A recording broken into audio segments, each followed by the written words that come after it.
مفتی کیسے بنتا ہے جلدی مختصر سے میں بتا دوں. یہ جو میں نے بیان میں آج بتایا نا 5 قسم کے علوم ہیں جن میں مہارت ہو کے عالم بنتا ہے. عربی گرامر، عربی ادب، پھر صرف، سوری یہ تو عربی گرامر عربی ادب میں آ گیا، یہ ایک ہو گیا. عربی گرامر الگ ہے، عربی ادب الگ ہے، دو علوم ہو گئی ہے. تیسرا ہے فقہ، چوتھا اصول فقہ، بلکہ تیسرا قرآن، چوتھا حدیث، پانچواں فقہ اور چھٹا اصول فقہ. ان 6 علوم میں کتابیں پڑھائی جاتی ہیں، پہلے آسان، پھر تھوڑی مشکل، پھر تھوڑی مشکل، ہوتے ہوتے آخر تک جاتے ہیں. پھر اس کے بعد 2 قسم کے تخصصات ہوتے ہیں. تخصص فی الحدیث، حدیث تو پڑھ لیے لیکن اس میں اسپیشلائزیشن بھی کیا جاتا ہے.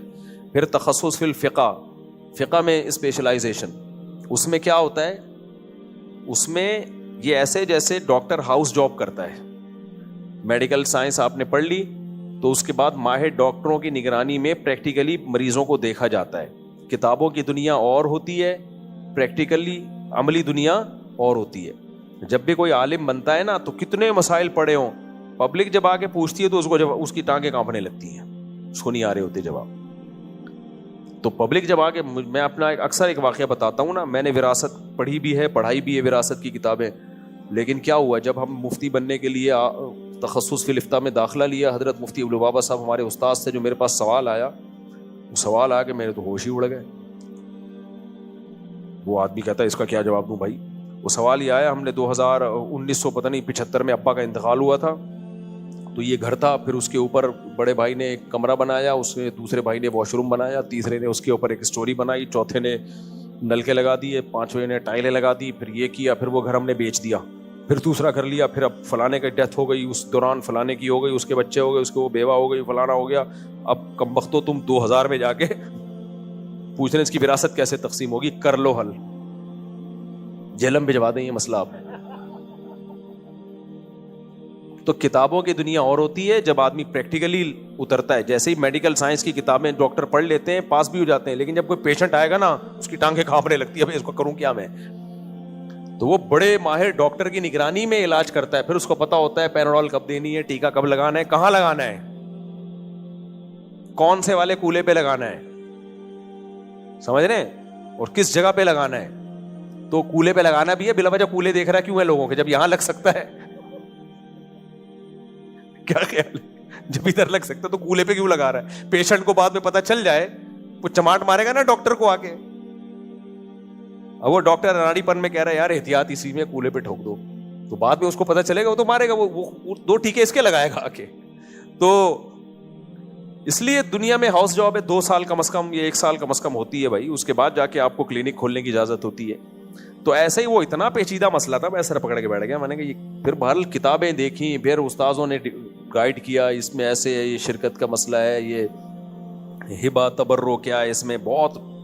بہرحال پھر مجھے لگا ہوگا 15-20 دن اس کو میں نے حل کر کے اس کا جواب لکھا. پھر لکھ کے اس کو سمجھانا بھی بڑا مشکل کام تھا. اس کو پھر سمجھایا، خیر وہ حل ہوا. ایسے پریکٹس اس طرح سے کم 10 سال کسی ماہر مفتی کی نگرانی میں پریکٹیکلی مسائل کو حل کرے، کم سے کم 10 سال یہ پریکٹس ہونی چاہیے. طلاق کے مسائل آتے ہیں، وراثت کے مسائل آتے ہیں، نماز کے مسائل آتے ہیں، کاروباری مسائل بہت پیچیدہ ہوتے ہیں. یہ بزنس جائز ہے ناجائز ہے، سود کے مسائل اتنے آسان نہیں ہیں جتنے آج کل لوگ غامدی صاحب سے پوچھ رہے ہیں. وہ ادھر پھینک دی غامدی صاحب نے، وہ فلانے سے پوچھا اس نے اپنی پھینک دی. پھینک رہے ہوتے ہیں بیٹھ کے لوگ. ابے بھائی ایسا نہیں ہے جیسا آپ سمجھ رہے ہو. صدیوں سے اس پہ کام ہوتا آ رہا ہے، حکومتیں چلی ہیں اسلامک لا پہ، اس لا کو پڑھنا پڑتا ہے. قرآن و حدیث سے یہ کیسے نکالا ہے، کہاں سے استنباط کیا ہے، یہ ساری چیزیں پڑھنی پڑتی ہیں. تو اس کے بعد جا کے انسان میں کچھ مہارت پیدا ہوتی ہے. تو کم سے کم 10 سال.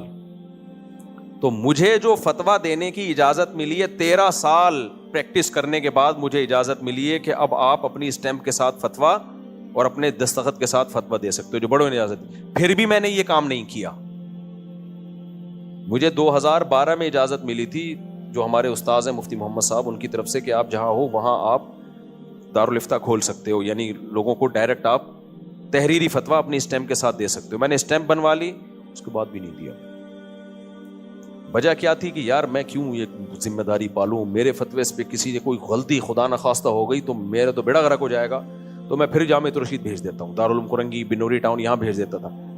تو پھر کیا ہوا کہ اتنے لوگ مسائل پوچھنے لگے, اتنے لوگ وہاں جامعہ کا نمبر دیا, انہوں نے کہا ہمارے پاس ڈاک کا رش اتنا زیادہ ہو گیا ہے, تو مجبوراً ابھی 2022 میں جا کے یا 23 میں جا کے میں نے شروع کیا کہ چلو میں اپنی اسٹیم کے ساتھ بھی, یعنی کتنے سال تجربہ, 23 سال تجربہ,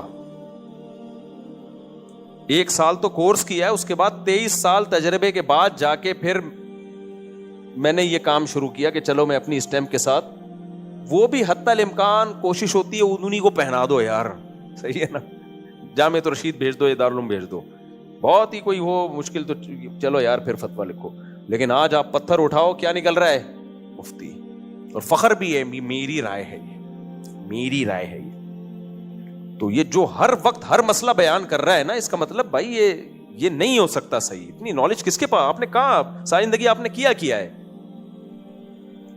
ساری زندگی آپ نے کیا ہے, آپ تو کسی اور شعبے کے ہو, تو آپ ایک دم سے کیسے آ گئے, پھینکے جا رہے ہیں مسئلے بتائے جا رہے ہیں. یہ جو ویڈیو سی ڈی کو ہم نے جب حلال قرار دیا ہے نا کہ یہ تصویر جائز ہے, ایک دم سے یہ نہیں کہ منہ اٹھے اور جائز ہے, اس پہ کتنی ریسرچ ہوئی ہے. دارالعلوم کرنگی میں اجلاس ہوئے حضرت مفتی تقی صاحب کی نگرانی میں, پھر اس کے جو ویڈیو کے کیمرے کے ماہرین ہیں ان کو بلایا گیا, پھر اکیلے نہیں تھے ہم, علماء کا پورا پینل تھا.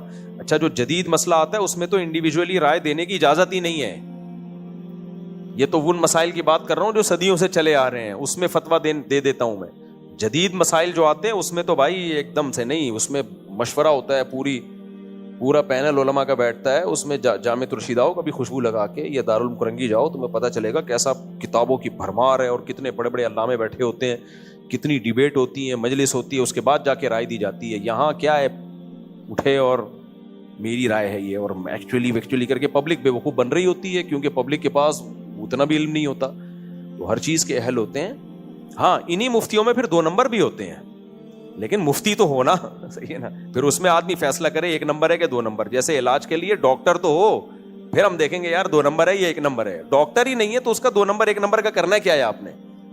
اس کے بعد آدمی اتنی, اس کے بعد جا کے وہ اس قابل ہوتا ہے کہ اس کو مفتی کہا جا سکے یا وہ فتویٰ دے سکے. لیکن آج کل ایسا نہیں ہے, آن لائن کورسز ہو رہے ہیں, مفتی بن جاتے ہیں وہ.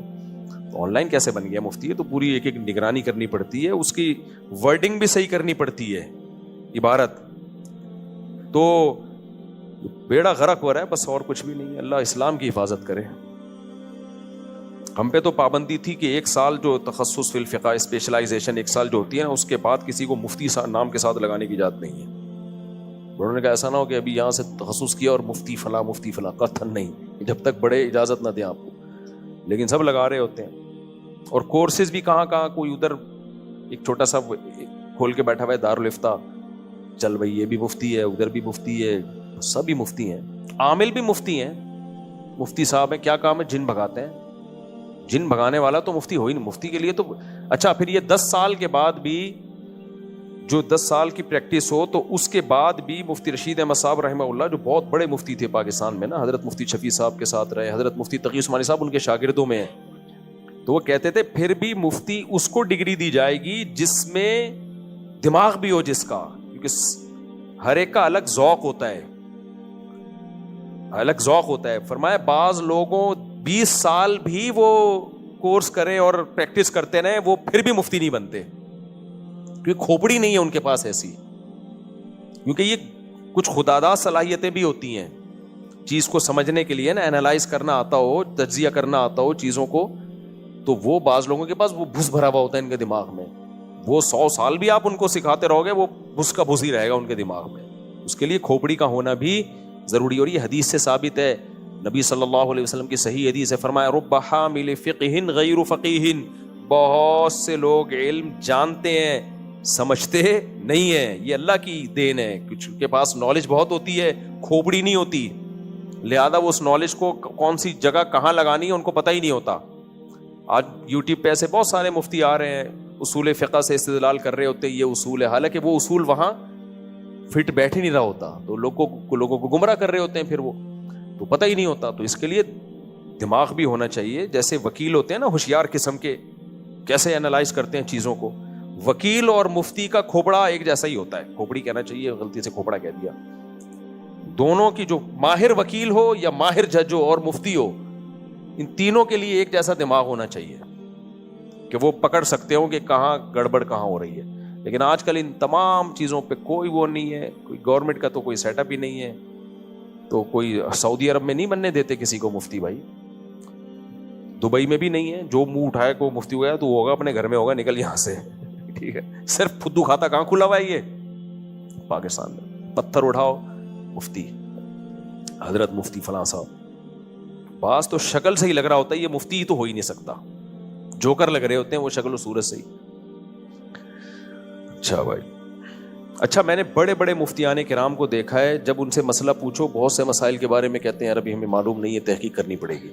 حضرت مفتی تقی صاحب کتنے بڑے مفتی ہیں, میں اکثر واقعہ سناتا ہوں. میں نے حضرت کو فون کیا, حضرت اس مسئلے کا جواب, حضرت نے فرمایا اس وقت ذہن میں نہیں ہے, میں تحقیق کر کے بتاتا ہوں. تو میں اس چیز سے متاثر ہوا تھا, حالانکہ ہمیں پتہ ہے حضرت ہم تو خاک کے برابر بھی نہیں ہیں, لیکن بڑے عالم کا یہی ہوتا ہے 24 گھنٹے ہر وقت ہر چیز کسی کو معلوم نہیں ہوتی ہے.